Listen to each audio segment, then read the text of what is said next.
أخاخ يا الأعزاز نسيت العافية عليك يا الأعزاز. أخاخ يا الحدر الأتراب متى تردون لي الحدر الأتراب. بعد قلبك يون على الأعزاز، ترى قلبي ما طاب لها السيون عليك يا قلبي ما. رجع الإمام جالس عمته، لكن المشكلة وين؟ المشكلة زينب عندها 2 أولاد، عندها 2 أولاد، فقدت زينب بكربلاء. قامت تتوت تقولي من الأولاد وجع القلب كله من الأولاد، من الأولاد ويجع القلب كله من الأولاد. وين يأذي فقد الولد يا أبويا بالأفواد، فقد الولد يوجع بالأفواد.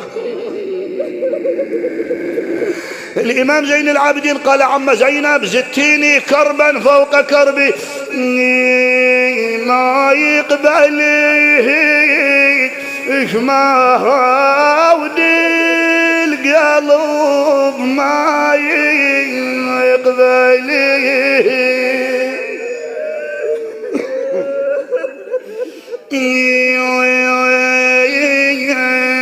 شالي وحملي بعيد إلي ود القلب، شالي وحملي. الله أكبر. بعد قالت لبني ذكرتني، ذن الأبيات وأسألكم الدعاء وحسن العاقبة. قالت لبني ذكرتني عندما أقبل حاد الضعان، أشار علي قال يا ابنة علي اركبي على تلك النياق الهزال. تقول لبني ماذا أنت موجود؟ ماذا حصل لي؟ ندهت حاد الضعان، رياض يا حادي بالضعان، خلي الحرام يتودع،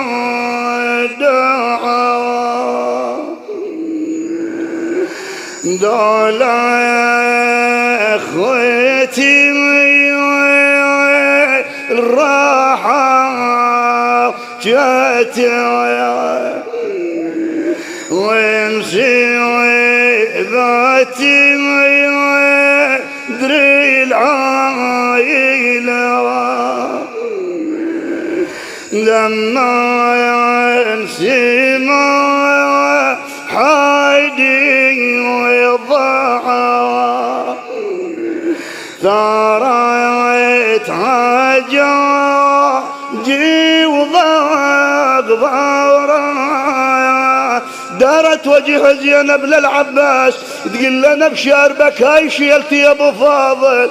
راحت لا سابع القنطرة، الحق علي ضاعني